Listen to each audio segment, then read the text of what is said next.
اللہم صلی علی محمد وعلی آل محمد۔ ایک شخص دوسری رکعت میں جماعت کے ساتھ شامل ہوتا ہے، جب تشہد سے اٹھنے کے بعد امام صاحب رفع الیدین کریں لیکن اس شخص کی وہ دوسری رکعت ہوگی تو اس کے لیے کیا حکم ہے؟ وہ رفع الیدین کرے یا نہ کرے؟ جی کرے، اس لیے کرے کہ 4 رکعت والی نماز میں یا 3 رکعت والی نماز میں کیا آپ پہلی رکعت میں بیٹھتے ہیں؟ نہیں بیٹھتے۔ بیٹھنا تو ہمیشہ دوسری رکعت میں ہوتا ہے، یا تیسری میں یا چوتھی میں۔ لیکن آپ مسجد میں آئے اور امام صاحب تھے دوسری رکعت میں، وہ آپ کی ہوئی پہلی رکعت، اور امام صاحب دوسری رکعت میں تشہد بیٹھ گئے، تو کیا آپ کھڑے ہو جائیں گے؟ نہیں، امام کے ساتھ بیٹھ جائیں گے۔ کیوں؟ امام کی آپ پیروی کر رہے ہوں گے اس مین سٹریم کی جماعت کے اندر، اور اس سے کوئی یہ رزلٹ نہ نکالے کہ امام رفع الیدین نہیں کرتا تو ہم نے اس کی پیروی کرنی ہے۔ نہیں، وہ تھم رول اپنی جگہ ہے کہ پیروی کرنی ہے جب تک وہ رسول اللہ کے طریقے کے مطابق چلے۔ جب وہ نبی اسلام کے طریقے کو اڈاپٹ نہیں کرے گا تو ہم نے اس کی پیروی نہیں کرنی۔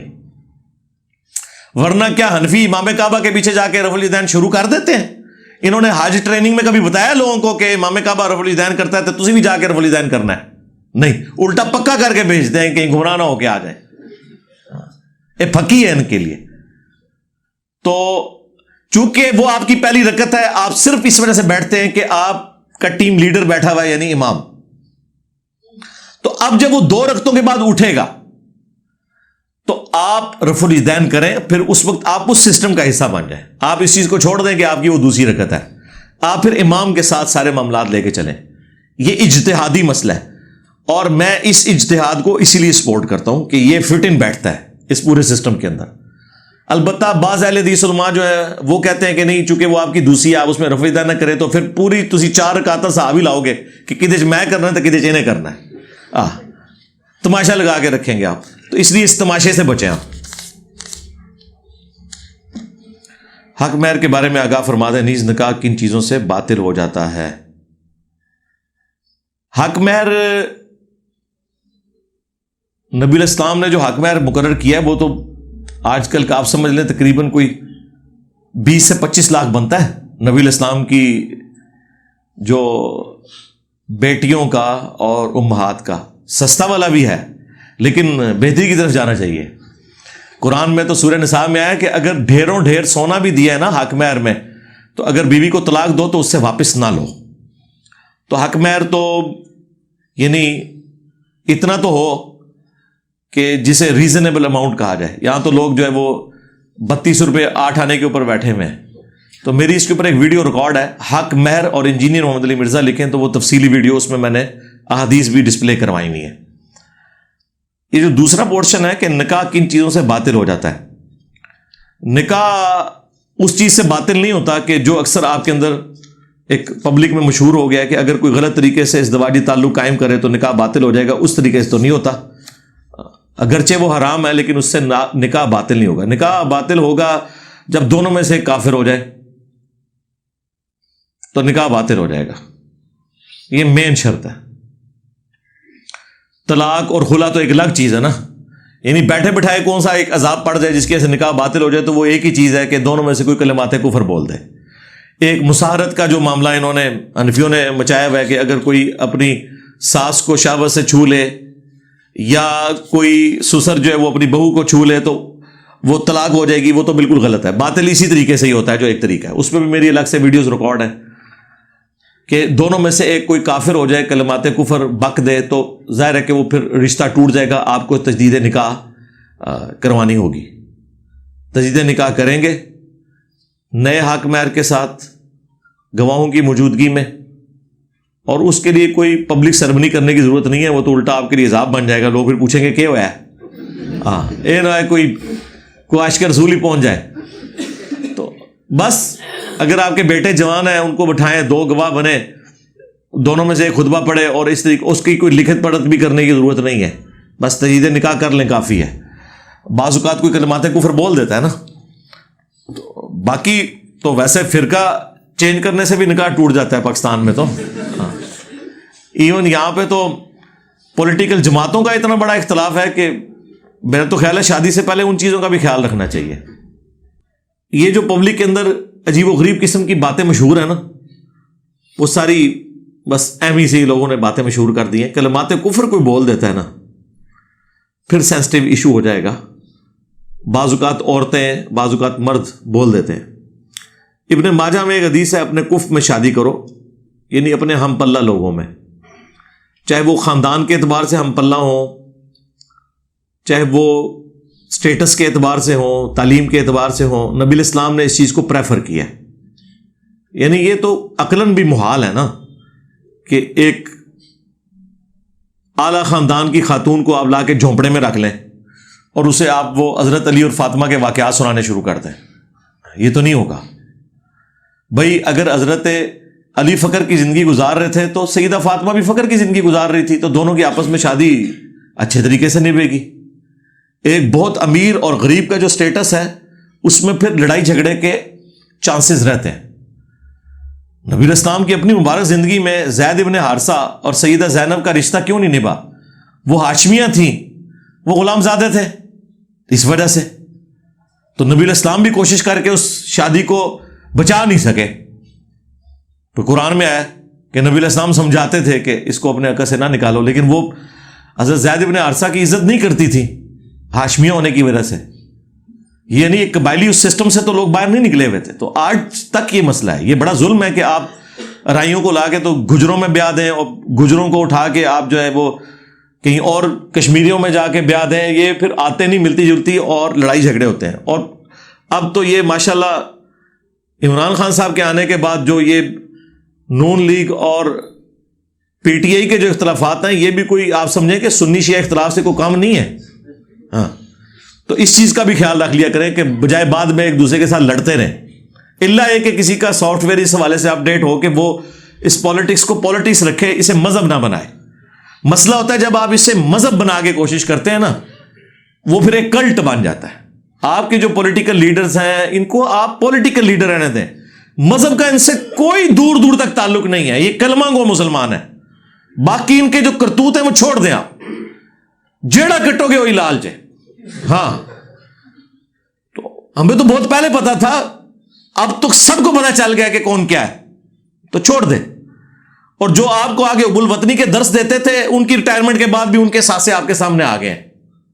جی این اس وقت میں جس وقت وہ آپ کو کہہ رہے تھے کہ جی اپنا سرمایہ ملک کے اندر شفٹ کریں 2019-20 کے اندر، یہاں پاکستان میں کانفرنسز کروا رہے تھے کہ باہر کے لوگ سرمایہ کاری کریں، این اس وقت میں وہ اپنا مال جو ہے نا وہ یورپین ملکوں میں شفٹ کر رہے تھے. آپ کو اس کہانی پہ لگایا ہوا تھا. چھوڑ دیں. شفاعت رسول صلی اللہ علیہ وآلہ وسلم کے حوالے سے کیا عقیدہ ہونا چاہیے؟ شفاعت رسول برحق ہے صلی اللہ علیہ وآلہ وسلم. بخاری مسلم میں درجنوں احادیث ہیں. دنیا کی آلموسٹ ہر حدیث کی کتاب میں اس سے متعلق احادیث موجود ہیں. اس کی اصل قرآن میں ہے، عسیٰ ان یبعثک ربک مقاما محمودا، سورہ بنی اسرائیل میں. اور نبی الاسلام نے اس آیت کو تلاوت کر کے فرمایا کہ یہ مقام شفاعت کے بارے میں ہے. قریب ہے کہ اے محبوب صلی اللہ علیہ وآلہ وسلم، ہم آپ کو ایسے مقام پر فائز کریں گے جو مقام محمود ہے، جہاں ہر کوئی آپ کی تعریف کر رہا ہوگا. اور اسی کانٹیکسٹ میں نبی الاسلام نے وہ حدیث شفاعت بیان کی کہ قیامت والے دن سب لوگ سب سے پہلے حضرت آدم علیہ السلام کے پاس آئیں گے سفارش کے لیے، اور پھر اس کے بعد وہ کہیں گے آج مجھے اپنی جان کی فکر ہے. تم نوح کے پاس جاؤ، نوح علیہ السلام کہیں گے آج مجھے اپنی جان کی فکر ہے. اور یوں تمام انبیاء سے ہوتے ہوئے الٹیمیٹلی نبی علیہ السلام تک پہنچیں گے، اور رسول اللہ صلی اللہ علیہ وآلہ وسلم شفاعت فرمائیں گے. لیکن یہ شفاعت بالاذن ہوگی، بالوجاہت، دھونس زبردستی کے ساتھ نہیں ہوگی. دھونس والی جو شفاعت ہے اس کا کوئی کانسیپٹ قرآن و سنت میں موجود نہیں ہے. یہ اتنا بڑا جرم ہے، رسول اللہ کی بھی گستاخی ہے اور اللہ کی بھی گستاخی ہے. اور پبلک میں یہ امیج ہے کہ شاید اللہ تعالیٰ تلا ہوا ہے نعوذ باللہ لوگوں کو جہنم میں پھینکنے کے اعتبار سے، اور رسول اللہ جو ہے نا وہ اللہ تعالیٰ کے ساتھ لڑ جھگڑ کے تو اپنے امتیوں کو بچا رہے ہوں گے. یہ اگر کسی کا کانسیپٹ ہے تو وہ کافر ہے. رسول اللہ کی کیا مجال ہے کہ وہ اللہ کے اذن کے بغیر کسی کی سفارش کر سکیں. سورہ الزمر میں موجود ہے کہ اے نبی، جن کے حق میں عذاب واجب ہو چکا ہے، کیا تم انہیں آگ سے بچا لو گے؟ نبی الاسلام نے کبھی یہ دعویٰ کیا ہے؟ اور جو نبی اپنی بیٹی کو کہہ رہا ہے، بخاری مسلم دونوں میں حدیث، صرف بیٹی نہیں، چچا کو، پھوپھی کو، اے نبی کے چچا عباس، میرے مال سے جو لینا ہے لے لے، اگر اللہ نے تجھے پکڑ لیا میں اللہ کے حضور تجھے چھڑوا نہیں سکوں گا۔ اے نبی کی پھوپھی صفیہ، میرے مال سے جو لینا ہے لے لے، اگر اللہ نے تجھے قیامت کے دن پکڑ لیا میں تجھے چھڑوا نہیں سکوں گا۔ اے نبی کی بیٹی فاطمہ، میرے مال سے جو کچھ لینا ہے وہ لے لے، اگر اللہ کے حضور تو پکڑی گئی تو میں تیرے کچھ کام نہیں آؤں گا۔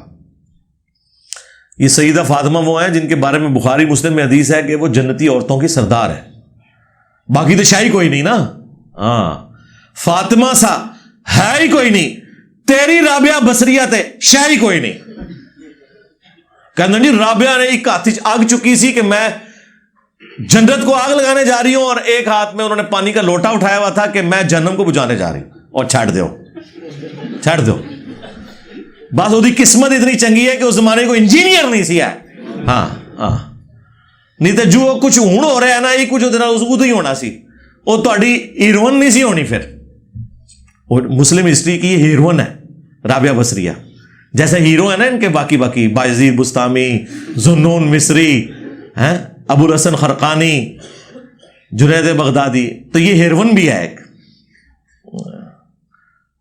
تو شفاعت بالاذن ہے، من ذا الذی یشفع عندہ الا باذنہ، کون ہے جو اللہ کے حضور کسی کی سفارش کر سکے مگر اس کے اذن کے ساتھ۔ ہاں جب اذن ہوگا تو بخاری مسلم میں یہاں تک موجود ہے کہ نبی علیہ السلام نے فرمایا کہ جب میرے ہاتھوں پہ شفاعت کا دروازہ کھلے گا پھر انبیاء، فرشتے اور نیک لوگ بھی سفارش کریں گے۔ ٹھیک ہے، وہ ہم سفارش کو، شفاعت کو مانتے ہیں، شفاعت کو کون نہیں مانتا؟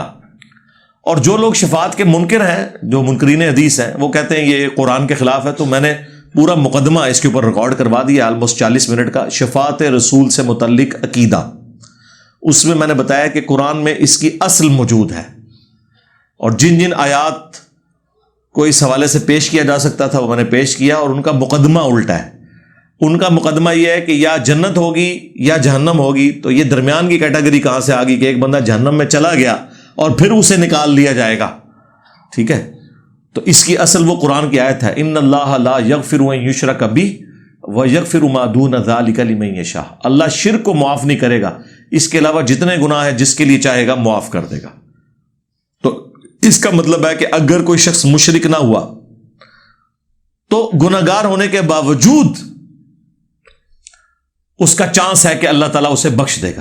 تو بخشے گا ایسے تو نہیں، وہ پورے کے پورے حساب و کتاب سے گزرے گا، اپنے گناہوں کا وبال اٹھائے گا، سزا بھگتے گا، اور پھر اس کے بعد اسے نکالا جائے گا۔ اور وہ اللہ تعالیٰ پروٹوکول کے طور پہ جو قرآن میں کہہ رہا ہے کہ اللہ کے حضور کون کسی کی سفارش کر سکتا ہے مگر اس کے اذن سے، تو قرآن میں موجود ہے شفاعت کے حوالے سے۔ لیکن شفاعت بالاذن ہے، بالوجاہت نہیں ہے، دھونس کے ساتھ نہیں ہے۔ یہاں پہ ہمارا صوفیاء کے ماننے والوں کے ساتھ اختلاف ہو جاتا ہے، وہ کہتے ہیں نہیں جی چھڑوا لیں گے، چھڑ دو وچ عبد القادر پہ گیا جی۔ ہاں، وہ کہتے ہیں نہیں عبد القادر جیلانی نے فرمایا ہے، یعنی وہ فرمانے کو یہ سمجھنے سے قرآن حدیث میں لکھا ہوا ہے جی عبد القادر جیلانی نے فرمایا کہ میں اس وقت تک نہیں جاؤں گا جنت میں جب تک کہ اپنے مرید نہ لے جاؤں۔ تو کیا عبد القادر جیلانی کا مرتبہ سیدہ فاطمہ سلام اللہ علیہا سے زیادہ ہے؟ لیکن ان کے بارے میں تو بخاری مسلم میں آ رہا ہے کہ اے نبی کی بیٹی فاطمہ، میرے مال سے جو لینا ہے لے لے، اگر اللہ کے حضور پکڑی گئی تو میں بھی تجھے نہیں چھڑا سکوں گا۔ اور سرکار انہوں تو چھاڑ دو، نبی علیہ السلام کے اپنے بارے میں آیا، حالانکہ یہ امت کی تعلیم کے لیے، اس کے بعد بھی اگر امت گمراہ ہوتی ہے نا تو چلی جائے جہنم میں۔ اگر اس سے بڑھ کر کوئی سمجھا سکتا تھا تو مجھے بتائیں آپ۔ قرآن میں 3 جگہ آیا، سورۃ الانعام، سورہ یونس، سورہ الزمر، قل انی اخاف ان عصیت ربی عذاب یوم عظیم۔ اے نبی تم فرماؤ، یعنی حضور کو اللہ تعالیٰ کہہ رہا ہے کہ آپ خود فرما دیں اپنی امت سے کہ اگر میں بھی اپنے رب کی نافرمانی کروں نا بالفرض سمجھانے کے لیے، تو مجھے بھی ڈر ہے کہ بڑے دن کا عذاب مجھے بھی آ پکڑے گا۔ تسی کہڑے بابے لے کے بیٹھے ہو، تو اڈے بابے کی کھنگن بھی نہیں دینا ہوتے۔ ہاں اچھا دیکھیں کتنے گستاخ ہیں۔ دوسری طرف انبیاء کے بارے میں کہتے ہیں جی سارے نبی کہیں گے آج ہمیں اپنی فکر ہے، تم کسی اور کے پاس جاؤ۔ اچھا نبی کہہ رہے ہوں گے ہمیں اپنی فکر ہے، تواڈے بابے کہہ رہے ہون گے کہ میں وڑاں گا ہی نہیں تک تینوں اپنے مرید نہ لے جاواں. تو اس کا کیا مطلب ہے؟ یہ اپنے بابوں کو انبیاء سے بڑھ کے سمجھتے ہیں. تو اللہ کا شکر ادا کریں کہ 73 کے آئین میں آپ کو کافر نہیں قرار دیا ہم نے. ادروائز گنجائش آپ نے کوئی نہیں چھوڑی ہوئی ہے کہ آپ کو اسلام سے باہر نکالا جائے اس طرح کے عقیدے رکھتے ہوئے.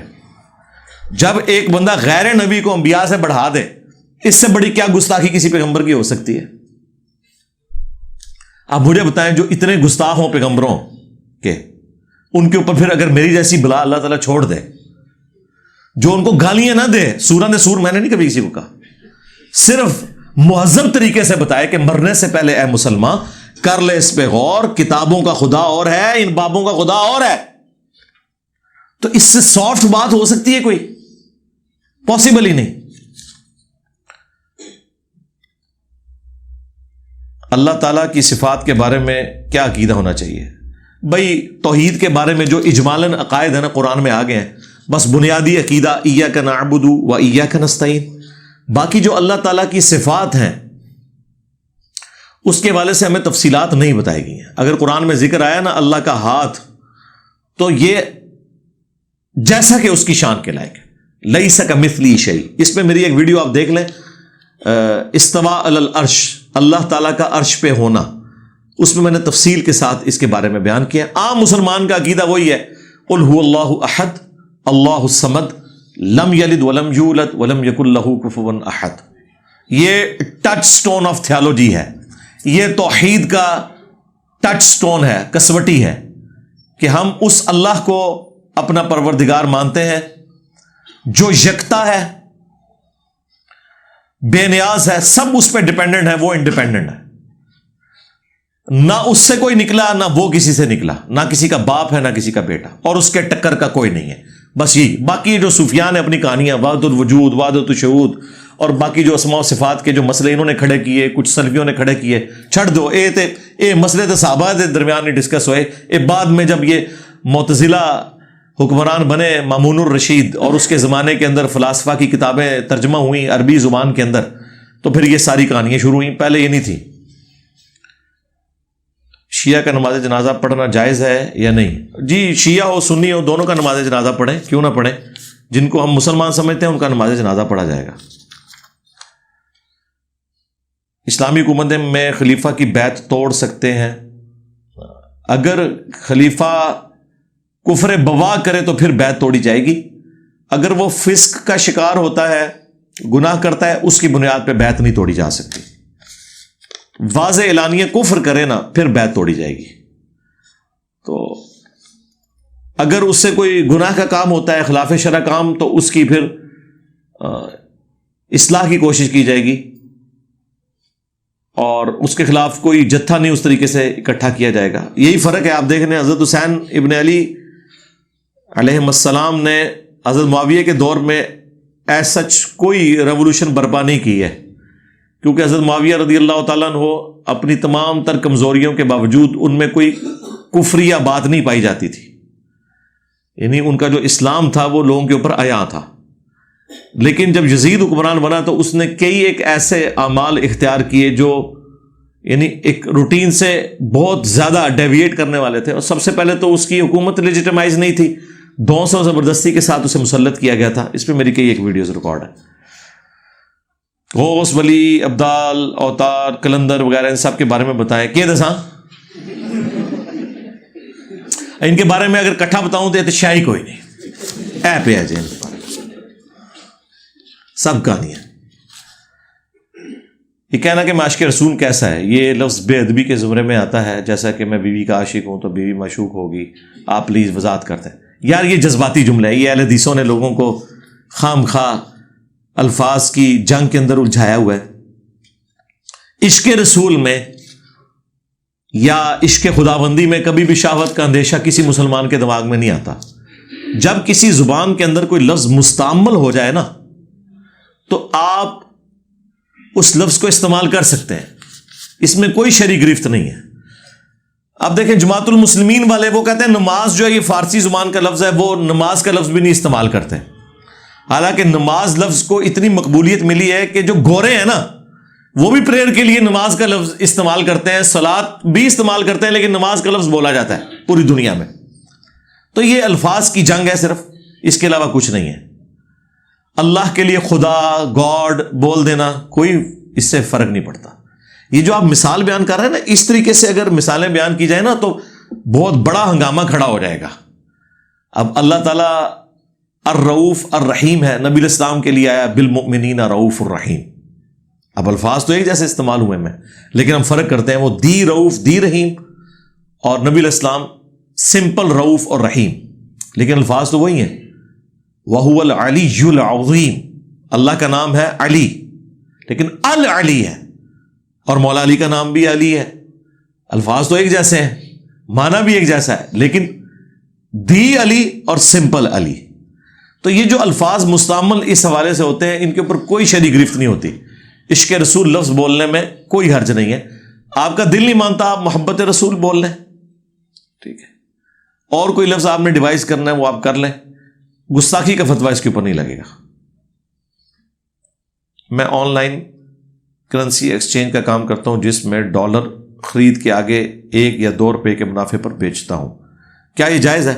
ہاں جی, بیچ سکتے ہیں آپ, کیونکہ سمپل سی بات ہے. آپ ویسے اس کے اوپر میری ویڈیو بھی دیکھ لیں, حلال اور حرام کاروبار کے 4 اصول, اس میں بھی میں نے بتایا. کرنسی کا جو شیئرز کا کاروبار ہے, یہ کاروبار بالکل درست ہے. وہ جو پیسے کے بدلے پیسہ تب ہے جب آپ 500 روپے کا نیا نوٹ 510 روپے میں پرانے نوٹ کے بدلے بیچتے ہیں, اور دونوں طرف جنس ایک ہو, تو اس طرح کا کاروبار تو حرام ہے. وہ بخاری مسلم میں حدیث ہے, نبی علیہ السلام نے گندم کے بدلے گندم, سونے کے بدلے سونا, چاندی کے بدلے چاندی, اور اس طریقے سے جو کے بدلے جو, اور مختلف اجناس کا ذکر ہے, وہ بیچنے سے منع فرمایا. پہلے بیچا جائے اور پھر اس کو خریدا جائے. اس طریقے سے بخاری مسلم میں آیا کہ اگر زیادہ ردی کھجوریں, یہ نہیں ہو سکتا کہ آپ ردی کھجور جو ہے وہ دے کے اور اس کے بدلے میں اچھی والی کھجوریں لے لیں, پہلے اس کو آپ بیچیں گے, کیونکہ اس میں غرر کو یعنی دھوکے کو آپ نے اوائڈ کرنا ہے. یہاں جو ڈالر بیچا جاتا ہے نا, تو وہ اس کی جنس سیم نہیں ہوتی. ڈالر جب بھی آپ بیچتے ہیں تو ڈالر کے بدلے ڈالر نہیں بیچ رہے ہوتے, بلکہ روپیز کے اگینسٹ ڈالر بیچ رہے ہوتے ہیں. تو یہ دونوں ڈفرنٹ اجناس ہو جاتی ہیں, تو یہ جائز ہے, سب کے نزدیک جائز ہے. فیس بک پر کچھ لوگ بریلوی علماء کی ویڈیوز کے ساتھ آپ کی ویڈیوز لگا کر فنی میمز بناتے ہیں, جس میں کچھ کلپس آپ کے لگا دیتے ہیں. اس کے بارے میں آپ کا کیا خیال ہے؟ میرا خیال کیا ہے میرے بھائی, نہ تو یہ میں میمز بنوا رہا ہوں, نہ ہمارا کوئی آفیشیل پیج ہے جس کے اوپر یہ میمز بنائی جا رہی ہیں. باقی جو میں نے جتنی دیکھی ہیں مجھے تو بہت پسند آئی ہیں. ہاں, اس کی وجہ یہ ہے کہ جو بریلوی علماء یا دیوبندی یا اہل حدیث شیعہ علماء جو کہانیاں بیان کر رہے ہیں, کیا یہ کہانیاں میں نے گن پوائنٹ کے اوپر ان سے ریکارڈ کروائی ہیں؟ اگر تو میں نے گن پوائنٹ پہ ان سے یہ گندی گندی باتیں ریکارڈ کروائی ہیں, عجیب دیو مالائی قصے کہانیاں میں نے ریکارڈ کروائی ہیں, پھر تو آپ مجھے بلیم کریں کہ پہلے میں نے گن پوائنٹ پہ ان سے یہ بیہودہ بکواسیات کہلوائے اور بعد میں اپنی ویڈیوز جوڑ کے میں نے میمز بنوائی, پھر تو میں مجرم ہوں. جب یہ خود بکواسیات ارشاد فرماتے رہتے ہیں ممبروں پہ بیٹھ کے, عجیب و غریب قسم کی کہانیاں اور سٹوریاں بیان کرتے رہتے ہیں, تو اس کے بعد اگر ان کا مذاق اڑ رہا ہے تو توبہ کر لیں. باقی وہ جو اس میں میرے کلپ لگائے جاتے ہیں وہ اکثر تو میں نے اس موقع پہ بولے بھی نہیں ہوتے, وہ کسی اور موقع پہ بولے ہوتے ہیں. باقی فٹ ان جو بیٹھتے ہیں وہ تو ٹھیک ہے. ہاں, جہاں آؤٹ آف کانٹیکسٹ کوئی بات کسی کی کوٹ کرے کہ یعنی کسی شخص نے صرف تفنن کے طور پر کوئی واقعہ سنایا ہے اور اسے اس طرح پریزنٹ کیا گیا کہ یہ اس کا عقیدہ ہے وہ جو بیان کر رہا ہے, جس میں میرے ساتھ یہ کرتے ہیں, چھوٹے چھوٹے کلپ کاٹ کے جو میں نے بات الزامی جواب کے طور پر کی ہوتی ہے اس کو میرے کھاتے میں ڈال رہے ہوتے ہیں. مثلا میں نے ایک ویڈیو میں بات کی کہ اگر عشق رسول کا تقاضا ربیع الاول کے جلوس نکالنا ہے تو پھر عشق اہل بیت کا تقاضا یہ ہے کہ ہم 10 محرم والے دن کالے کپڑے پہنے اور ماتمی جلوسوں میں شامل ہوں, اور محرم میں تو ہمیں کالا سوٹ پہن کے اور ماتم ہو یہ سارا کچھ کرنا چاہیے. اب یہ آخری جملے انہوں نے اٹھا کے نا, انہوں نے کہا دیکھو جی یہ لوگوں کو کہہ رہا ہے یہ کام کرو, تو اب یہ چیز بالکل اپوزٹ تھی, میرے کھاتے میں ڈال دی. اس طرح کی اگر کسی کی کوئی میم بناتا ہے تو وہ تو بالکل غلط ہے. میرا خیال ہے ہمارے کسی اسٹوڈنٹ نے اس طرح کی ذریعہ حرکت نہیں کی ہوگی جس کے وہ خود افیکٹنگ ہے. اگر کوئی ہے تو پریکٹیکلی لے کے آئیں کہ یہ کسی نے اس طریقے سے بنائی ہے, تو انشاءاللہ تعالیٰ اگر ہماری پہنچ میں وہ تو ہم منع کریں گے. ایک نبی کا نام لے کر دوسرے نبی پر فضیلت دینا کیسا ہے؟ اگر تنقیص کی نیت سے ہو تو حرام ہے، اور اگر ویسے کوئی فضیلت کے اعتبار سے بیان کرتا ہے تو نبی اسلام نے خود بھی بیان کی ہے. جیسے نبی اسلام نے فرمایا قیامت والے دن سب لوگوں کو ننگا اٹھایا جائے گا اور سب سے پہلے حضرت ابراہیم علیہ السلام کو کپڑے پہنائے جائیں گے. یہ حدیث بخاری میں بھی ہے، مسلم میں بھی ہے. اب ظاہر نبی الاسلام نے اس میں سنگل آؤٹ کیا حضرت ابراہیم کو علیہ السلام باقی انبیاء کے اوپر. لیکن بخاری مسلم میں ایک حدیث ہے کہ ایک یہودی اور مسلمان کا جھگڑا ہوا. یہودی نے کہا کہ موسیٰ علیہ السلام کو اللہ تعالیٰ نے تمام جہان والوں پہ فضیلت دی. مسلمان نے کہا کہ محمد رسول اللہ کو فضیلت دی صلی اللہ علیہ وآلہ وسلم. اور اس تلخ کلامی میں مسلمان نے یہودی کے چہرے پہ تھپڑ مار دیا. وہ شکایت لے کے حضور کے پاس آیا تو نبی علیہ السلام نے اس مسلمان کو ڈانٹا. آپ نے فرمایا مجھے یونس پر بھی فضیلت مت دو. اب یونس وہ ہیں علیہ السلام جن پہ اللہ تعالیٰ نے عتاب فرمایا. قرآن میں آیا کہ وہ مچھلی کے پیٹ میں رہے، اور تورات میں یہاں تک آیا کہ 3 دن اور 3 راتیں انہوں نے کاٹیں مچھلی کے پیٹ میں. اور سورہ الصافات میں اللہ تعالیٰ نے فرمایا کہ اگر وہ ہم سے معافی نہ مانگتے، ہمارا ذکر نہ کرتے، جو سورۃ الانبیاء میں آیا لا الہ الا انت سبحانک انی کنت من الظالمین، تو پھر وہ اسی دن مچھلی کے پیٹ سے نکالے جاتے جس دن مردے اپنی قبروں سے نکالے جائیں گے. یعنی یونس علیہ السلام کی قبر بن جانی تھی اسی مچھلی کے پیٹ میں اگر وہ ہم سے معافی نہ مانگتے ان کلمات کے ذریعے.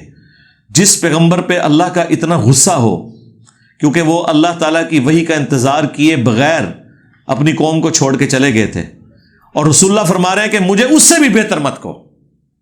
یہ نبی علیہ السلام کی عاجزی بھی ہے اور امت کی تعلیم بھی ہے. وہ تو خیر پھر حضرت یونس علیہ السلام کا جو یہ ڈیبٹ تھا وہ امت کے حق میں کریڈٹ بن گیا. سورہ یونس میں اللہ تعالیٰ نے فرمایا کبھی ایسا نہیں ہوا کہ کسی قوم پہ عذاب آئے اور وہ ٹل جائے جب اللہ تعالیٰ کسی چیز کا فیصلہ کر لیتا ہے، سوائے قوم یونس کے.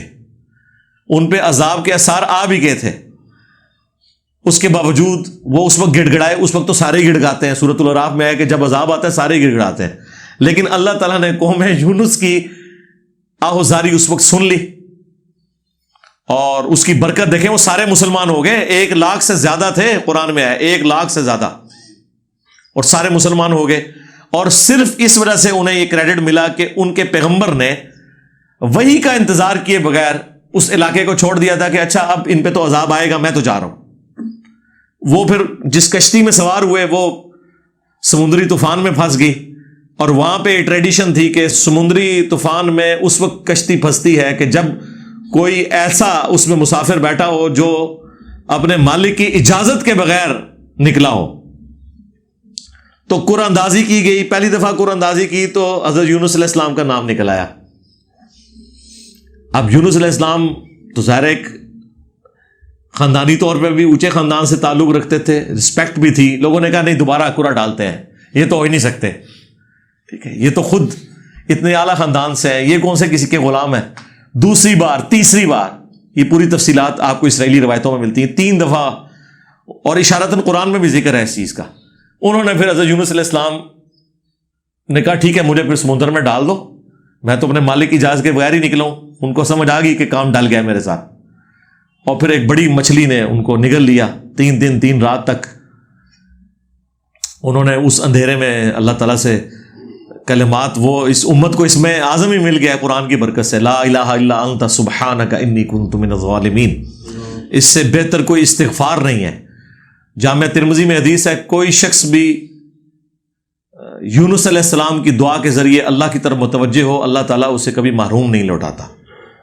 اور قرآن میں بھی اس کا ذکر ہے کذالک ننجی المؤمنین، ہم مومنین کو بھی اسی طریقے سے نجات دیں گے جب وہ ان کلمات کے ساتھ ہماری طرف متوجہ ہوگا. لا الہ الا انت سبحانک، نہیں ہے کوئی معبود سوائے تیرے اور تو غلطیوں سے پاک ہے. انی کنت من الظالمین، بے شک میں ہی ظلم کرنے والا ہوں، میں تو غلطیاں کروں گا، انسان ہوں نا یا اللہ. غلطی سے اگر کوئی پاک ہے تو ہے، اور میں تو مخلوق ہوں، مخلوق کا کام ہے غلطی کرنا. دیکھیں وہ ایک لفظ اگر یہ انسان کے لیے ہوتا میں بولتا کس طرح ایکسپلائٹ کیا کہ اللہ تو غلطیوں سے پاک ہے، لہذا تو کسی سے نہ ایکسپیکٹ کر کے وہ غلطی نہیں کرے گا. یہ تو صرف تیری خوبی ہو سکتی ہے, میں تو انسان ہوں نا, تو غلطی کروں گا, مجھے معاف کر دے. اور اللہ تعالیٰ فرما رہا ہے کہ اگر یہ ان کلمات سے ہمیں نہ پکارتے تو پھر مچھلی کے پیٹ سے قیامت کے دن ہی نکلتے. تو اللہ تعالیٰ نے توبہ قبول کر لی ان کی. اور لیکن نبی علیہ السلام نے فرمایا مجھے یونس پہ بھی فضیلت مت دو. ہاں, تو اس طرح کا کمپیریزن جس میں دوسرے کو نیچے دکھایا جائے وہ کمپیریزن منع ہے. ویسے آپ مطلقاً دے سکتے ہیں, اسے کہا جاتا ہے تفضیل بین الرسل, رسولوں میں ایک رسول کو دوسرے پہ فضیلت دینا. یہ قرآن کا عقیدہ ہے. تلک الرسل فضلنا بعضهم علی بعض, یہ اللہ کے رسول ہیں, بعض کو بعض پہ فضیلت دی ہے. تیسرے پارے کا سٹارٹ اس سے ہوتا ہے. پھر اللہ تعالیٰ فرمایا ہم نے حضرت عیسیٰ ابن مریم کی مدد کی روح قدس کے ذریعے, اور حضرت موسیٰ علیہ السلام کے بارے میں ہے کہ ان سے کلام کیا, یہ ان کی خصوصیت ہے. وَكَلَّمَ اللَّهُ مُوسَىٰ تَكْلِيمًا وَأَيَّدْنَاهُ بِالرُّوحِ الْقُدُسِ, عیسیٰ ابن مریم کے بارے میں. اور بعض کے باقی معاملات میں درجات بلند کیے. ہمارے نبی علیہ السلام کے بارے میں سب سے بڑی میں کہتا ہوں فضیلت ختم نبوت والی ہے کہ نبی علیہ السلام کے اوپر سلسلہ نبوت ختم کیا گیا کہ ان کے بعد اب کسی اور پیغمبر کی ضرورت نہیں ہے. پھر پوری انسانیت کے لیے پیغمبر بنا کے بھیجا گیا. نبی علیہ السلام کی تو اگر آپ خوبیاں گننا شروع کریں قرآن و سنت کی روشنی میں تو وہ درجنوں ایسی خوبیاں ہیں جو اور کسی پیغمبر کو نہیں ملی, لیکن ان کی بنیاد پہ کسی اور پیغمبر کی تنقیص نہیں ہو سکتی. اسے کہا جاتا ہے تفریق بین الرسل, وہ حرام ہے. لا نفرق بین احد من رسلی, ہم رسولوں میں ایمان لانے میں کسی میں فرق نہیں کرتے. تفریق بین الرسل حرام ہے, اور بعض اوقات کفر بھی بن جاتا ہے اگر آپ کسی پیغمبر کا انکار کرتے ہیں. اور تفضیل بین الرسل عقیدہ. صحیح مسلم میں حدیث ہے کہ شب معراج جب تمام انبیاء کو بیت المقدس میں جمع کیا گیا تو جبرائیل علیہ السلام نے کہا کہ آپ ان کی امامت کروائیں. نبی علیہ السلام کا امامت کے مرتبے پہ فائز ہونا تمام انبیاء کی موجودگی میں, یہ نبی علیہ السلام کی اوورآل فضیلت کا اعلان تھا کہ اللہ تعالیٰ نے آپ کو تمام انبیاء کے اوپر فضیلت دی ہے. تو وہ تو ہم مانتے ہیں, وہ ہمارا عقیدہ ہے, لیکن اس کی بنیاد پہ تنقیص نہیں کر سکتے. یعنی یہ شعر غلط ہے, کس کو دیکھا یہ موسیٰ سے پوچھے کوئی, آنکھ والوں کی ہمت پہ لاکھوں سلام. کمپیریزن کر کے اس طریقے سے بات کرنا یہ گستاخی والا معاملہ ہے. وفات النبی اور حیات النبی کے حوالے سے کیا عقیدہ ہونا چاہیے, یہ ساری ویڈیوز میں تفصیل سے ریکارڈ کروا چکا ہوں. آپ حیات النبی لکھیں تب بھی میری درجنوں ویڈیوز کھل جائیں گی, وفات النبی لکھیں تب بھی درجنوں ویڈیوز کھل جائیں گی. نٹ شیل میں عقیدہ یہ ہے کہ نبی علیہ السلام انسان تھے, افضل البشر تھے, لیکن اپنی زندگی گزار کے دنیا سے تشریف لے گئے. اپنی قبر مبارک میں آخرت کی زندگی کے ساتھ زندہ ہے, جس میں جسم تو سلامت ہے لیکن وہ جسم کھاتا پیتا نہیں ہے, چلتا پھرتا نہیں ہے. یہ جو مسلم کی حدیث ہے کہ میں نے موسیٰ علیہ السلام کو قبر میں نماز پڑھتے ہوئے دیکھا, یہ ایک برزخی معاملہ ہے. یہ اسی طریقے سے ہے جس طرح بیت المقدس میں بھی انبیاء کرام کو اللہ تعالیٰ نے جمع کیا, لیکن جب رسول اللہ کی قبر کھودی جائے گی تو نبی علیہ السلام اسی طریقے سے اسی جسم عطر کے ساتھ اپنے اس جگہ پہ لیٹے ہوں گے جس طرح آپ کو 1400 سال پہلے دفنایا گیا تھا. ہلتے جلتے نہیں ہوں گے, جسم وار سلامت ہے. وہ تو امت کا اجماعی عقیدہ ہے, اس میں کئی ایک احادیث پہ گواہ ہیں, وہ آپ میری ویڈیوز دیکھ لیں. ان اللہ حرم علی الارض ان تاکل اجساد الانبیاء, بے شک اللہ تعالیٰ نے حرام کیا ہے مٹی کے لیے کہ وہ نبیوں کے جسموں کو کھائے. یہ ابو داؤد میں حدیث ہے. اس کی صحت کے اوپر کچھ لوگوں نے کلام کیا, لیکن اوورآل امت کی اکثریت اس کی صحت کو صحیح سمجھتی ہے. اور جو دوسری حدیث ہے مصنف ابن ابی شیبہ میں, اس کو تو سب صحیح سمجھتے ہیں, جو حضرت عمر نے خط لکھا تھا جب حضرت دانیال علیہ السلام کا تابوت جو ہے وہ تستر شہر جب فتح ہوا عراق کا, تو وہ تابوت ایک بڑا نکالا گیا جو ان کے محل کے اندر رکھا ہوا تھا. تو کعب احبار کو حضرت عمر نے بلایا, اور وہ چونکہ وہ عبرانی زبان جانتے تھے, الٹیمیٹلی پتہ چلا یہ حضرت دانیال علیہ السلام کا تابوت ہے. تو پھر حضرت عمر نے خط لکھا سعد ابن ابی وقاص کے نام کے, یہ حضرت دانیال علیہ السلام کا تابوت ہے, لہٰذا انہیں پروٹوکول کے ساتھ رات کے وقت 13 قبریں کھودی جائیں اور ان میں سے کسی ایک میں دفنا دیا جائے, تاکہ ان کے آثار بھی لوگوں کو نہ ظاہر ہو کے چڑھاوے نہ لوگ چڑھانے شروع کر دیں. اور اس میں یہ بھی لکھا کہ یہ اللہ کے انبیاء میں سے تھے اور نبیوں کے جسم کو نہ مٹی کھاتی ہے، نہ آگ کھاتی ہے، نہ کوئی درندہ کھاتا ہے۔ یہ حدیث مصنف ابن ابی شیبہ میں بھی ہے، یہ حدیث دلائل النبوہ امام بیہقی کی کتاب کے اندر بھی موجود ہے۔ تو وفات النبی ہے کہ دنیا سے آپ تشریف لے گئے اپنی زندگی گزار کے، آپ پہ موت طاری ہوئی ہے۔ بخاری میں حدیث ہے، اما عائشہ کہتی ہیں کہ اللہ تعالیٰ نے میرے ساتھ خاص کرم کیا کہ میرا تھوک اور رسول اللہ کا لعاب دہن، آپ کا تھوک مبارک جمع کر دیا ایک جگہ اس دن جو رسول اللہ کی دنیا کی زندگی کا آخری دن اور آخرت کی زندگی کا پہلا دن تھا۔ وہ جو مسواک نبی علیہ السلام نے مانگی، عبد الرحمن بن ابی بکر کے ہاتھ میں دیکھی، جو بخاری میں آتا ہے، وہ اشارہ کیا، چبانے کی کوشش کی لیکن نہ چبا سکے، ظاہر تکلیف کا غلبہ تھا، بخار تھا۔ تو اما عائشہ کہتی ہیں میں نے چبا کے حضور کو دی، تو جب حضور نے چبا کے مجھے واپس کی تھی تو نبی علیہ السلام کا لعاب دہن میرے منہ میں آیا، اور جب میں نے چبا کے دی تو میرا لعاب حضور کے منہ میں چلا گیا۔ یہ حضرت عائشہ نے اس بات کو یاد رکھا تھا اپنی فضیلت کے طور پہ۔ اور اس کے آگے جو جملہ ہے نا، یہ اس دن ہوا جو رسول اللہ کی دنیا کی زندگی کا آخری دن اور آخرت کی زندگی کا پہلا دن تھا۔ تو دنیا میں آخری دن ہوا ہے۔ پھر حضرت ابوبکر کا جو خطبہ ہے صحیح بخاری میں، الا من کان یعبد محمدا فان محمدا قد مات، آگاہ ہو جاؤ جو بھی محمد کی عبادت کرتا تھا جان لے کہ محمد مر چکے۔ اب یہ الفاظ ہے فان محمد قد مات، اور کئی بریلوی اور دیوبندیوں نے میرا ایک کلپ کاٹ کے کہا کہ یہ دیکھو یہ رسول اللہ کو کہہ رہے ہیں مر گئے۔ میں کہہ رہا ہوں یا وہ شخصیت کہہ رہی ہے کہ جو نبی علیہ السلام نے جنہیں اپنے مسلح پہ کھڑا کیا اور وہ مسلمانوں کے پہلے خلیفہ بنے، یہ تو ان کا خطبہ ہے، میں تو نقال ہوں۔ اور اس سے بڑھ کے قرآن میں آیا انک میت و انہم میتون، اور یہ آیت سورہ الزمر کی آیت نمبر 30 تلاوت کی حضرت ابوبکر نے، اور یہ سورہ الزمر کی آیت نمبر 30 تلاوت کی حضرت ابوبکر صدیق رضی اللہ تعالیٰ عنہ نے اپنے بات کے ثبوت میں، اور سورہ آل عمران کی آیت نمبر 144 تلاوت کی وما محمد الا رسول قد خلت من قبلہ الرسل افئن مات او قتل، محمد تو نہیں مگر ایک رسول، اگر یہ مر جائیں یا قتل ہو جائیں، وصال شریف فرما جائیں یا شہید شریف ہو جائیں، یہ نہیں ہے۔ حالانکہ یہ وصال اور شہید بھی عربی کے الفاظ ہیں۔ سرکار دیکھ لیں، یہ کتابوں کا دین ہے۔ اس زمانے میں کوئی گستاخی نہیں ہوتی تھی یہ بات کرتے ہوئے، آج ہر بات کو گستاخی کیٹیگری میں فال کروا دیتے ہیں، گستاخی ہوگی۔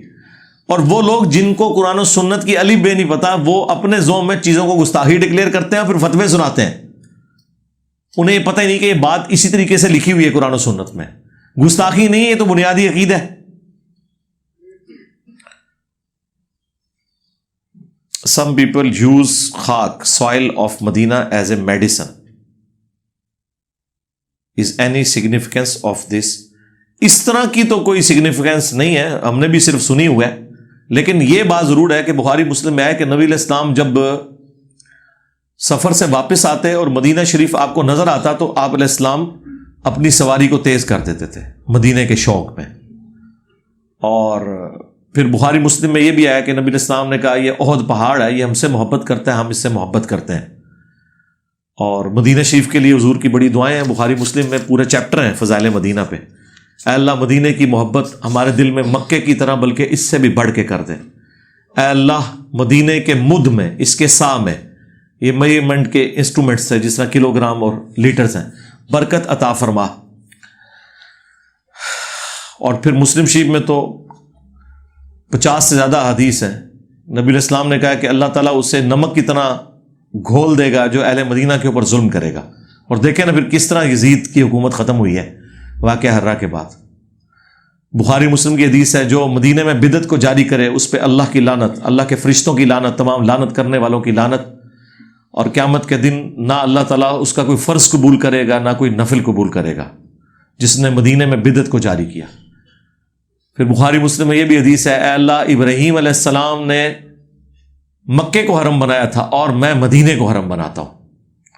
تو مدینہ شریف کی حرمت اسی طریقے سے ہم اب تو ٹرم یوز کرتے ہیں نا، حرمین، دو حرم، مکہ اور مدینہ، یہ دونوں ہمارے لیے حرم ہیں الحمدللہ۔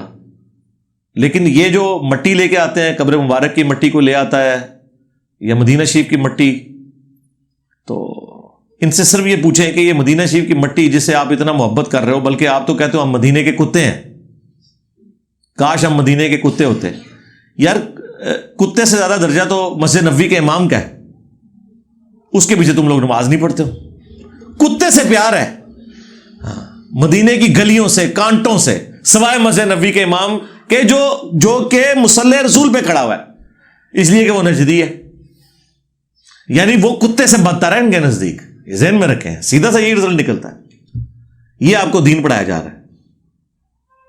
تو مدینہ شریف کا احترام اپنی جگہ، لیکن یہ مٹی وغیرہ کام نہیں. ہاں رسول اللہ کے اپنے تبرکات ہوں اوریجنل، وہ تو ٹھیک ہے، وہ صحیح بخاری میں موجود ہے. ہماری ماں ام سلمہ نے نبی الاسلام کے بال مبارک ایک ڈبیا سے نکالے، اور وہ فرماتی ہیں نبی الاسلام کے بال مبارک ہیں. ہمارے محلے میں جب کوئی بیمار ہوتا ہے تو وہ پانی کا برتن بھیج دیتا ہے، میں اس میں یہ گھول دیتی ہوں، اس سے اسے شفا ہو جاتی ہے. نبی الاسلام کا اپنا بال مبارک، اس کی برکات تو ہیں. اسی طریقے سے مسلم شریف میں ہے کہ سروانی تیالسی جبہ کالے رنگ کا اسما بنت ابی بکر نے نکالا اور کہا کہ یہ نبی الاسلام پہنتے تھے اور ہم اس کا دھون مریضوں کو شفا کے لیے دیتے ہیں. وہ ساری برکات اپنی جگہ موجود ہیں، لیکن جو نبی الاسلام کے اوریجنل تبرکات ہیں. باقی مٹی یا قبر کی مٹی اس طرح کی تو بھائی کوئی کانسیپٹ ہی نہیں ہے. ہاں سیدھی سی بات ہے. اس کے الٹ باتیں ملتی ہیں بخاری مسلم میں کہ نبی الاسلام نے فرمایا کہ اللہ کی لعنت ہو یہود و نصارہ پر، انہوں نے اپنے نبیوں کی قبروں کو سجدہ گاہ بنا لیا تھا. اور حضرت عائشہ کہتی ہیں، یہ بخاری مسلم کے الفاظ ہیں اس حدیث کے ساتھ، کہ یہ نبی الاسلام ہمیں سمجھا رہے تھے، اور اگر ہمیں ڈر نہ ہوتا کہ لوگ رسول اللہ کی قبر پہ سجدے شروع کر دیں گے تو ہم نبی الاسلام کی قبر کو اوپنلی زیارت کے لیے چھوڑ دیتے. اما عائشہ نے اپنی زندگی میں کبھی بھی اوپنلی قبر رسول کو نہیں چھوڑا. وہ دستک دے کے لوگ قبر کی زیارت اندر سے کرتے تھے، حضرت عائشہ کی اجازت سے انٹر ہوتے تھے. میلہ نہیں لگا ہوا تھا، یہ ذہن میں رکھیے گا. اب تو خیر ویسے ہی کئی سو سال سے وہ بند ہے اور باہر جعلی شریف ہے، یہ ذرا ذہن میں رکھیں. تکبر کے ساتھ ٹخنوں سے نیچے شلوار کا لٹکانا، اس سے نبی الاسلام نے منع فرمایا. لیکن اگر کوئی شخص عاجزی انکساری قائم رکھتے ہوئے اس کی شلوار ٹخنوں سے، یہ کون سی عاجزی ہے جو آپ خود ڈیفائن کر رہے ہیں؟ عاجزی اس دیڑے ہوئے گی جو تمبی چھنگے گا نا تو لوگ تنوں واضح کسن گے، پھر تیری اندر دی میں مرے گی، پھر عاجزی آئے گی. یہ کیڑی ہے؟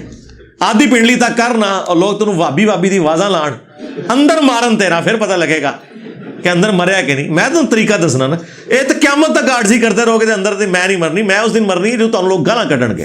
وہ تمبی جیڑی ٹخنے نہیں ہے، آدھی پنڈلی تک لے کے آؤ، پھر پتہ لگے گا. یہ نان سینس باتیں. ابو داؤد میں حدیث ہے، نبی الاسلام نے فرمایا کپڑوں کا ٹخنوں سے نیچے کرنا ہی تکبر ہے. جس کو نبی الاسلام خود تکبر ڈکلیئر کرتے ہیں، بس ڈیفینیشن وہ ہوگی جو اللہ کے نبی بتائیں گے. ہاں آپ کے دل کی کیفیت اپنے پاس رکھیں، ہمیں پتہ ہے آپ کی چلاکیوں کا.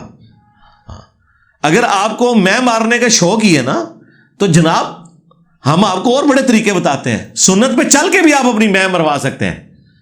پگڑی پہنے، ٹھیک ہے، شلوار آدھی پنڈلی تک اونچی کریں، اور یہ بخاری مسلم میں سب سے پسندیدہ حالت یہ ہے، شلوار آدھی پنڈلی تک کریں، پگڑی پہنے، اور بریلویوں کی مسجد میں پہلی صف میں جمعے والے دن جب امام تقریر کر رہا ہوں اس وقت جا کے اللہ اکبر کہہ کے رفع الیدین سے نماز پڑھے تو اڈی میں کہ تانوں بھی مار کے اتو کڈن گے، اندر تک مار کے کڈن گے. ماں تہاڈی پروانے سانوں بڑا طریقہ ہے. تو یہ ساری باتیں تفنن کے طور پہ تھی.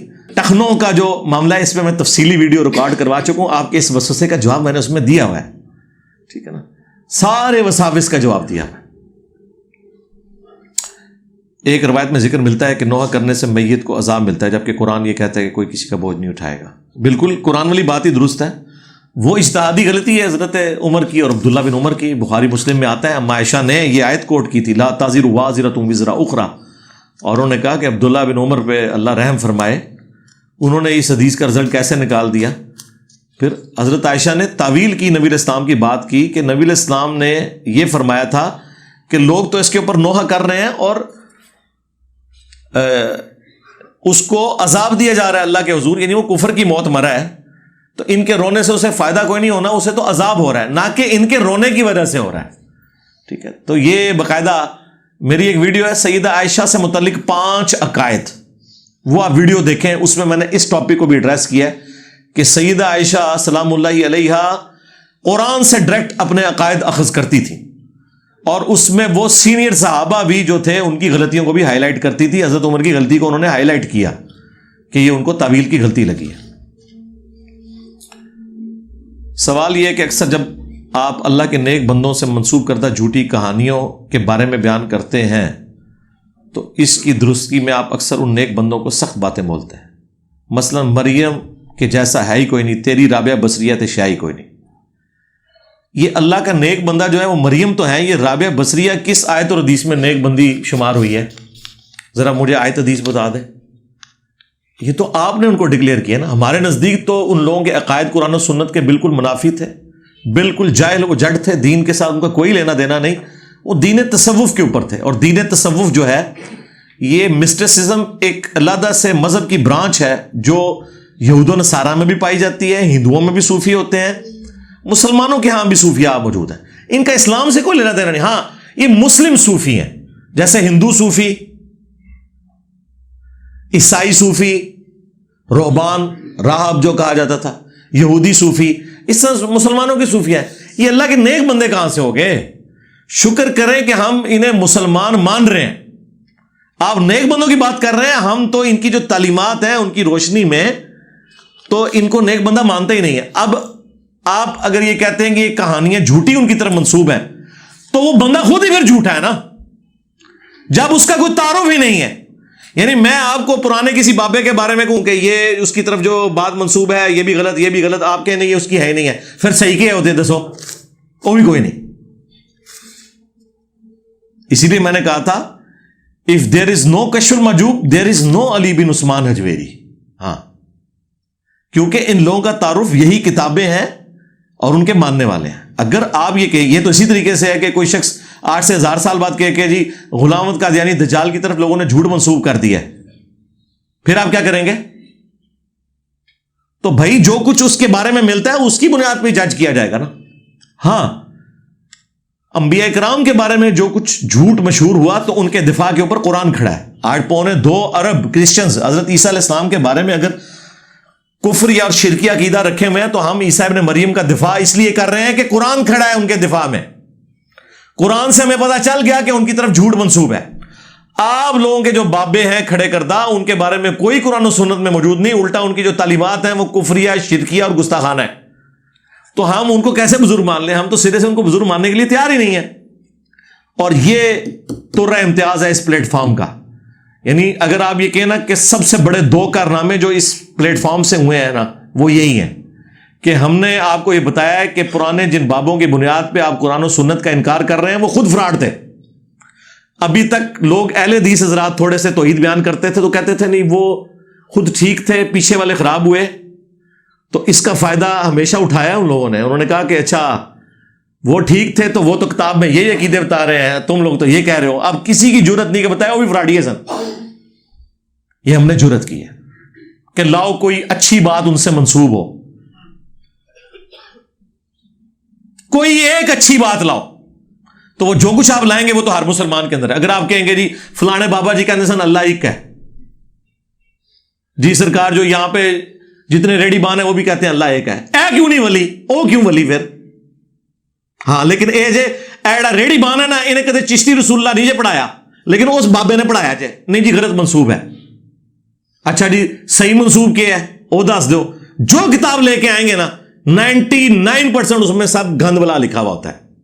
کشف المحجوب کے تو میں نے آپ کو 4-5 باتیں بتائی ہیں. واللہ کشف المحجوب، حش بہشت یا پہلے صفحے سے لے کے آخری صفحے تک جائیں نا، میرا یہ دعویٰ ہے کوئی ایک صفحہ بھی ایسا نہیں جو قرآن و سنت کے خلاف نہ ہو. ایک آدھ جملہ میں آپ کو نکال دوں گا کہ یہ قصہ آدم اور ابلیس نقل کیا ہے علی بن عثمان حجویری نے کشف المحجوب میں، اور انہوں نے شیطان کی غلطی اللہ کے کھاتے میں ڈال دی ہے. جی انہوں نے کہا ہے کہ اللہ تعالیٰ نے حکم تو دیا شیطان کو لیکن یہ نہیں چاہا کہ یہ سجدہ کرے تاکہ میں اسے شیطان بنا دوں. لو ختم ہو گیا کام. بھائی جی یہ شیطان بخشا گیا ہے تسی میں تو ویسے ہی بخشے گئے. آپ یہ دیکھ لیں کہ یہ ان لوگوں کا لیول تھا. اور قرآن میں قصہ آدم اور ابلیس 7 دفعہ ہے. ہر جگہ اللہ تعالیٰ نے وہم نکالا ہے کہ ہم نے پھر اس سے پوچھا تو نے یہ ایسا کیوں کیا. تو اس نے کہا کہ میں اسے افضل ہوں. یعنی اللہ تعالیٰ نے جس شیطان نے غلطی کی تھی اسی کے کھاتے میں ڈالی ہے انہوں نے پکڑ کے. اور یہ وہ ہے جی معرفت کی بات, وہ ہر بندے کے نہیں کرنی چاہیے تھی, یہ ہر بندے کے آگے کرتے نہیں تھے, بزرگیاں قائم تھی. ہم نے ہر بندے کو بتا دی کہ اے بکواسیات ارشاد فرماندے جی سارے لوگ, تو لوگوں نے کہا لانتا بھیجو نہیں نا بزرگوں ہوتے. حالانکہ ہم کہتے ہیں کہ صرف علمی اختلاف کریں, لانتے بھیجنے کی کوئی ضرورت نہیں ہے.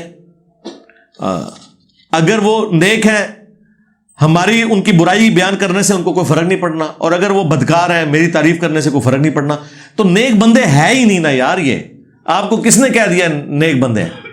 رابعہ بصریہ کو آپ کہہ رہے ہیں نا, تو مجھے بتائیں رابعہ بصریہ کا ذکر کس آیت اور حدیث کے اندر موجود ہے؟ آپ کہیں نہیں وہ تو بعد میں آئی ہے. جو بعد میں آئی ہے تو کہیں تو لکھا ہوگا نا. وہ آپ ذرا کتاب لیں, میں بتاتا ہوں کہ یہ مردوں کے ساتھ بیٹھ کے عبادت کرتی ہوتی تھی پوری پوری رات بیٹھ کے. پھر آپ کیا کریں گے؟ چھوڑ دیں یار, یہ سب شادی نہیں کی اس نے پوری زندگی. حضور نے فرمایا فمن رغب عن سنتی فلیس منی, جس نے میری سنت سے اعراض کیا اس کا مجھ سے کوئی تعلق ہی نہیں ہے. آپ کہہ رہے ہیں ولی اللہ ہے. اچھا ولی اللہ وہ ہوتا ہے جو نکاح نہ کرے. ویسے تو آپ کہتے ہیں جی اللہ دے ولی جڑے نا چھوٹی چھوٹی سنتاں تے عمل کر دیتے ہیں, وڈی وڈی چھڑ دیتے ہیں.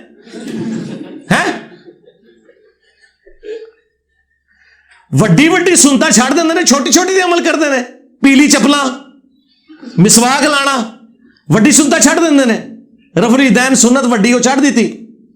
ہاں چھوٹی چھوٹی سنتاں تے عمل کرتے ہیں تے وڈی وڈی سنتاں چھڑ دیندے نے تے وڈے وڈے سارے فراڈ کرتے ہیں.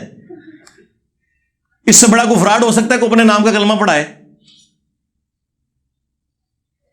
جو بایزید بستامی کے سکر کو ثابت کرنے کے لیے رسول اللہ پہ جھوٹ باندھے کہ انہوں نے اپنی صحابی کی بیوی پہ عاشق ہو گئے تھے, ان سے شادی کر لی تھی. جو جنید بغدادی کا صاف ثابت کرنے کے لیے یہ لکھے اپنی کتاب میں کہ حضرت داؤد علیہ السلام نے اپنے صحابی کی بیوی کو جنگ میں آگے بھیج کے اس صحابی کو مروا کے ان کی بیوی سے خود شادی کر لی. تو سرکار میں تو کہتا ہوں جو یہ اس طرح کے باتیں کرتے ہیں ان کو تمہارا اشر انہی لوگوں کے ساتھ ہو, اور ہمارا اشر جو ہے نبی علیہ السلام ان کے صحابہ اہل بیت کے ساتھ ہو. آمین. ایک حدیث میں جس میں بیان ہوا ہے کہ قیامت کے دن غریب پہلے اور امیر بعد میں جنت میں جائیں گے. ہاں جی یہ صحیح مسلم میں حدیث ہے کہ نبی علیہ السلام نے فرمایا کہ میری امت کے جو فقیر حضرات ہیں نا, جو فقر میں زندگی گزارنے والے لوگ ہیں, وہ امیر سے پہلے جنت میں 40 سال پہلے چلے جائیں گے. تو اس میں کوئی پریشانی والی بات تو نہیں ہے. جو 40 سال بعد بھی جائیں گے وہ یہ تو نہیں کہ وہ عذاب بھگت رہے ہوں گے. قیامت کا دن ہے 50,000 سال کا. تو وہ جب دن کمپلیٹ ہونے میں 40 سال باقی ہوں گے تو غریب اصحاب چلے جائیں گے, اور جب وہ دن مکمل ہوگا تو امیر بھی چلے جائیں گے. جہنم میں تو نہیں جائیں گے. اس کی آپ نے یہ کیسے مطلب نکال لیا کہ اس کا یہ مطلب ہے؟ باقی ظاہر ہے کہ پروٹوکول تو ہے نا. فقر کی زندگی تو نبی الاسلام نے اڈاپٹ کی ہے, وہ مشکل زندگی ہے. تو اس وجہ سے اللہ تعالیٰ انہیں کمپنسیٹ کرے گا نا دنیا میں جو تکلیفیں اٹھائی ہیں انہوں نے. دیکھیں ایک امیر آدمی ہے, اس کا اسٹینڈرڈ بڑا اچھا ہے, وہ ایئر کنڈیشن کمرے سے نکل کے ایئر کنڈیشن گاڑی میں بیٹھ کے ایئر کنڈیشن مسجد میں جا کے تکبیر اللہ سے نماز پڑھتا ہے. اور اسی شہر کے اندر ایک بندہ روڈ کے کنارے کھدائی کرتا رہتا ہے بیچارہ غریب. وہ مسجد میں جماعت سے نماز نہیں پڑھ سکتا کیونکہ اس کا مالک بڑا سخت ہے. وہ بیچارہ وہیں اپنا پرنا زمین پہ ڈال کے ادھر ہی قریب سے وضو کر کے تو صرف فرض ہی پڑھ لیتا ہے. اب آپ کہیں گے انہیں تکبیر اللہ نہ پڑھی ہے تک وہ مسجد بھی نہیں پڑھی. ہو سکتا ہے اس کی پوری زندگی کی نمازیں ایک پڑھنے میں ہو, اس کی ایک پڑھنے میں ہو. جو اس کو حالات کس نے دیے ہیں؟ اللہ نے. ٹھیک ہے, تو یہ بات سمجھنے والی ہے کہ بہرحال جو فقر کی زندگی ہے وہ حالات و واقعات جو ہیں وہ ایک تکلیف دہ چیز ہے. تو اللہ تعالیٰ نے آخرت میں اس کی کمپنسیشن رکھی ہوئی ہے. اس کا یہ مطلب نہیں کہ امیر لوگ عذاب میں ہوں گے. وہ تو اللہ کے عرش کا سایہ تو مل جائے گا نا صاحب کو سرکار. ورنہ تو 50,000 سال کا جو آخرت کا قیامت کا دن ہے, اگر نیک اور بدکاروں نے ایک جیسا گزارنا ہے تو نیکوکاروں کو تو وہی عذاب ہو جائے گا اگر وہ تکلیف میں وہاں پہ ہوں. وہ تو آیا بخاری مسلم کے ساتھ لوگوں کو اللہ کے عرش کا سایہ نصیب ہو جائے گا. وہ تو آپ سمجھیں کہ ایک قسم کے ایئر کنڈیشن کمرے میں بیٹھ کے میچ دیکھ رہے ہوں گے قیامت کے دن کا کہ کس کی چمڑی اتر رہی ہے, کیڑا کیڑا بزرگ جڑا لمحہ پہ آئے تھے. جگہ ایک ہی ہوگی لیکن ایک سکون میں ہوگا, اس کے لیے انجوائمنٹ ہوگی دیکھنے میں. میں تو انشاءاللہ بڑا انجوائے کروں گا. ٹھیک ہے, تے جن کی وہاں پہ پھینٹی لگ رہی ہوگی ان کے لیے تو عذاب کا دن ہوگا. تو جنت کا تو فیصلہ at the end of the day of judgment ہونا ہے نا, لیکن اس سے پہلے ہی جو جنتی ہیں ان کو تو اللہ تعالیٰ پروٹوکول میں رکھے گا انشاءاللہ. صحیح بخاری میں نبی الاسلام کا حکم موجود ہے نماز میں ہاتھ باندھنے پر. رسول اللہ کے اس حکم کو دیکھتے ہوئے ہاتھ چھوڑنے کی بجائے ہاتھ باندھنے کو ترجیح نہیں دینی چاہیے. پہلی بات ہے نبی الاسلام کا حکم نہیں ہے, اس میں الفاظ ہیں. سال ابن سعد کہتے ہیں کہ اگلے زمانوں میں ہمیں حکم دیا جاتا تھا. نبی الاسلام کا خلفۂ راشدین کا انہوں نے ذکر نہیں کیا, لہذا یہ ہم نے ڈیڈکٹ کیا ہے کہ اس سے مراد وہ نبی الاسلام کا حکم لے رہے ہیں. اہل تشیع اس روایت, حالانکہ بخاری میں ان کے لیے ماننا کوئی ضروری نہیں ہے, لیکن وہ کہتے ہیں اس روایت کے اندر تو اشارہ موجود ہے کہ اگلے زمانے میں زبردستی ہاتھ بندھوائے جاتے تھے.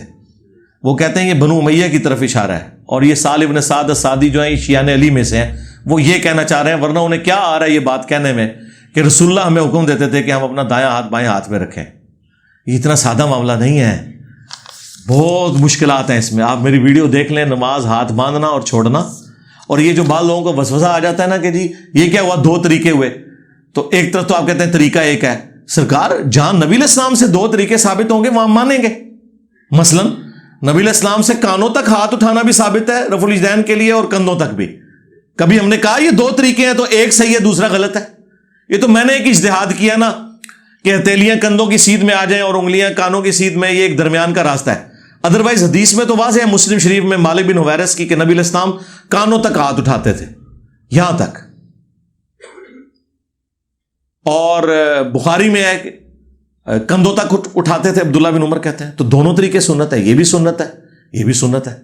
اہل تشیع جو ہے وہ کانوں تک اٹھاتے ہیں, حنفی بھی کانوں تک اٹھاتے ہیں. اہل حدیث جو ہے وہ کندھوں تک یا اینڈ کر دینے, کوئی نہیں ثابت, یا ایسے ہوگا یا ایسے ہوگا. یہ تعظیم کے لیے ہاتھ اٹھانا ہے. تو کبھی کسی نے کہا یہ دو طریقے ہیں نماز کے, جی ایک حدیث میں آ گیا کانوں تک, ایک میں آ گیا کندھوں تک. نہیں, دونوں نبی علیہ السلام کے طریقے ہیں. اس طریقے سے ہاتھ باندھنا اور چھوڑنا دونوں نبی علیہ السلام کے طریقے ہیں. رفع الیدین دونوں کیسز میں ہونا ہے, اس میں تو کوئی ایسا مسئلہ نہیں ہے. کیا رسول اللہ نے کبھی اذان دی صلی اللہ علیہ وآلہ وسلم؟ کوئی حدیث میں تو ایسی تفصیلات ہمیں نہیں ملی ہیں کہ نبی علیہ السلام نے کبھی اذان دی ہو. اس کے پیچھے کافی حکمتیں لوگوں نے بیان کی ہیں, کچھ لاجیکل بھی ہیں کچھ جذباتی ہیں. جذباتی تو کہتے ہیں حضور نے اذان اس لیے نہیں دی ہے کہ اگر حضور اذان دیتے اور کوئی مسجد میں نہ آتا تو اللہ کا عذاب اس پہ آ جاتا. یار وہ پیغمبر تو پوری زندگی لوگوں کو اللہ کی طرف بلاتے رہے, لوگوں نے دعوت قبول نہیں کی ہے, پھر بھی 22 سال تک تو کوئی عذاب نہیں آیا ان کے اوپر. فتح مکہ تک لوگ زندہ رہے ہیں. فتح مکہ پہ بھی کئی لوگ معافی مانگ کے اس وقت ان کی معافی قبول کر کے طلقاء میں انہیں شامل کیا گیا. یہ جذباتی جملے ہیں. اصل چیز یہ ہے کہ اذان کے لیے آواز بلند کی جاتی ہے, اور آواز بلند کرنا جس میں آپ ظاہر ہے کہ ایک اعتدال سے ہٹ جاتے ہیں نا, تو نبی علیہ السلام ہر معاملے میں اعتدال سے کام لیتے تھے. آپ کی شان سے یہ بعید ہے کہ آپ بہت اونچی آواز کے اندر بولیں یا بہت اونچی آواز کے اندر تلاوت کریں. ایون آپ اس کو ناپسند فرماتے تھے. بخاری مسلم میں حدیث ہے کہ ایک سفر کے دوران صحابہ کہہ رہے ہیں ہم میں سے کوئی اونچی آواز میں کہہ رہا تھا اللہ اکبر, کوئی کہہ رہا تھا لا الہ الا اللہ. تو نبی علیہ السلام نے ہمیں کہا کہ تم کسی بہرے اور غائب کو نہیں سنا رہے, تم اس کو سنا رہے ہو جو تمہاری سواری کی گردن سے بھی زیادہ تمہارے قریب ہے, اور میں تمہیں جنت کے خزانوں میں سے ایک خزانہ دیتا ہوں جو اللہ نے مجھے دیا ہے, لا حول ولا قوت الا باللہ. نہیں ہے قوت نیکیاں کرنے کی اور نہ ہمت ہے, طاقت ہے گناہوں سے بچنے کی مگر اس کی توفیق سے, اللہ کی توفیق سے. یہ نبی علیہ السلام نے اس میں عزم دیا اس موقع کے اوپر, اور اس میں آپ کے الفاظ ہیں کہ زیادہ بلند آواز سے, یعنی یہ آپ نے گلا نہیں پھاڑنا. پھر سورۃ الاعراف کے بھی اینڈ میں آیا کہ اہل ایمان کی نشانی یہ کہ وہ گلا پھاڑ کے نہیں ذکر کرتے بلکہ وہ درمیان کا ذکر کرتے ہیں. پھر سورہ لقمان میں بہت اونچی آواز میں گلے پھاڑنے کو اللہ تعالیٰ نے گدھے کے ساتھ تشبیہ دی ہے, گدھے کی آواز کے ساتھ. لیکن اب جنگ کے موقع کے اوپر اونچی آواز میں بولنا پکارنا, اسی طریقے سے اذان کے لیے اونچی آواز میں پکارنا یہ ایک مجبوری ہے. لیکن بہرحال نبی علیہ السلام کی زندگی تو اعتدال پہ تھی, نبی علیہ السلام کے لیے تو یہ پاسبل نہیں تھا کہ وہ بہت بلند آواز کے اندر اذان دیتے، تو یہی وجہ ہے کہ نبی علیہ السلام نے کبھی اذان نہیں دی. اور حضرت بلال حبشی اذان دیتے تھے، اور وہ بھی باقاعدہ مسجد کی چھت کے اوپر کھڑے ہو کے، اور اس میں حی علی الصلاح حی علی الفلاح کے لیے دائیں اور بائیں وہ چہرہ بھی پھیرتے تھے. یہ کوئی ضروری نہیں ہے لیکن پریفریبل ہے، سنت ہے. البتہ جب آپ سپیکر پہ اذان دے رہے ہیں تو نہ بھی آپ دائیں بائیں پھیریں تو آواز تو آپ کی سپیکر کے ذریعے ویسے ہی دائیں بائیں جا رہی ہے. تو اس لیے آپ دیکھیں گے کئی عرب کے جو مؤذن جب اذان دے رہے ہیں تو حی علی الصلاح حی علی الفلاح پہ وہ گردن نہیں موڑتے. ہاں یہ بھی جائز ہے لیکن گردن موڑنا سنت ہے. اس پہ بھی اس طریقے سے ترمذی میں آیا انگلیاں کانوں میں ڈالنا آواز کو بلند کرنے کے لیے، یہ بھی سنت ہے. سنت یہ نبی علیہ السلام نے سکھائی ہے. لو جی تھوڑا پورا تھدا میں مکا چھڑیا جائے. کوئی ایک پرچی ایسی نہیں ہے جڑی اگے آئی ہوئے اور میں نے وہ پڑھی نہ ہو اور اس کا جواب نہ دیا ہو مختصر یا ڈیٹیل سے. اب وہ ڈیپینڈ کرتا ہے کہ وہ سوال کی نوعیت کیا ہے. بعض اوقات تو ایک سوال پہ ہی زیادہ ٹائم لگا دیتے ہیں، وہ ڈیپینڈ کرتا ہے. وہ اللہ تعالیٰ کی طرف سے کوئی کیفیت طاری ہو جائے تو پھر وہ معاملہ ہوتا ہے.